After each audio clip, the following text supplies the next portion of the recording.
Good morning children, class third. इससे पहले मैंने आप लोगों को आपकी इस बुक से कविता पढ़ाई थी कक्कू। ठीक है, आज हम इसका जो दूसरा लेसन है सेखीबाज मक्खी वो पढ़ेंगे।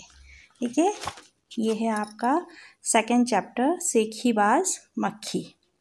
इसके बारे में थोड़ा सा बता दें। ये एक कहानी है जिसमें एक मक्खी है जिसे अपने ऊपर बहुत घमंड हो जाता है और वह किसी को भी अपने सामने कुछ नहीं समझती। उसके बारे में ये एक कहानी है। ओके, पढ़ना शुरू करते हैं। एक था जंगल। उस जंगल में एक शेर भोजन करके आराम कर रहा था। इतने में एक मक्खी उड़ती उड़ती वहाँ आ पहुँची। शेर ने 2-3 दिनों से स्नान नहीं किया था, इसीलिए मक्खी शेर के कान के एकदम पास भिन्न भिन्न करने लगी। शेर को बहुत मुश्किल से नींद आई थी। उसने पंजा उठाया, मक्खी उड़ गई, लेकिन फिर से शेर के कान के पास भिन्न भिन्न शुरू हो गई। अब शेर को गुस्सा आया। वह दहाड़ा, अरे मक्खी दूर हट, वरना तुझे अभी जान से मार डालूंगा। मक्खी ने धीरे से कहा, छी छी, जंगल के राजा के मुंह से ऐसी भाषा कहीं शोभा देती है। शेर का गुस्सा बढ़ गया। उसने कहा, एक तो मुझे सोने नहीं देती, ऊपर से मेरे सामने जवाब देती है। चुप हो जा, वरना अभी। मक्खी बोली, वरना क्या कर लोगे? मैं क्या तुमसे डर जाऊंगी? मैं तो तुमसे भी लड़ सकती हूँ, हिम्मत हो तो आ जाओ। शेर आग बबूला हो उठा।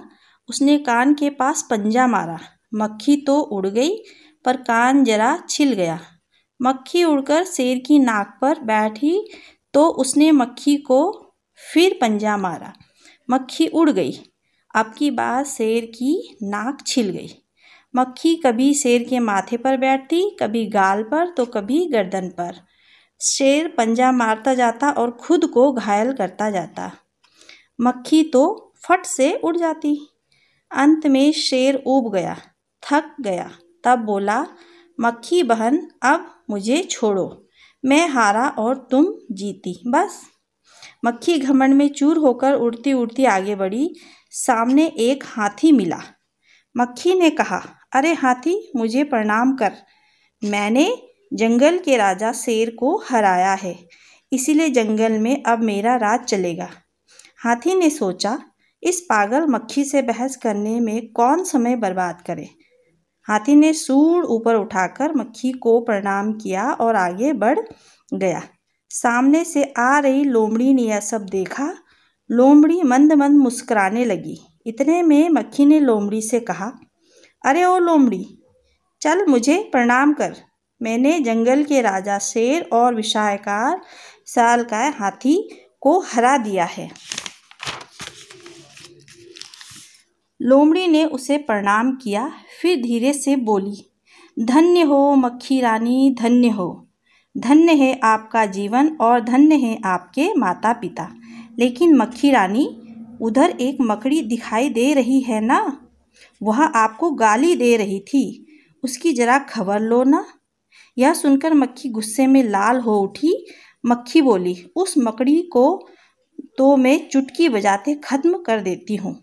यह कहते हुए मक्खी मकड़ी की तरफ झपटी और मकड़ी के जाले में फंस गई। मक्खी जाले से छूटने की ज्यों-ज्यों कोशिश करती गई, त्यों-त्यों और अधिक फंसती गई। अंत में वह थक गई, हार गई। यह देखकर लोमड़ी मंद मंद मुस्कुराती हुई यहाँ से चली गई। तो ये थी आपकी ये स्टोरी, जिसको लिखा था योगेश जोशी ने। कि बच्चों, आज बस इतना ही, बाकी का अगले वीडियो में।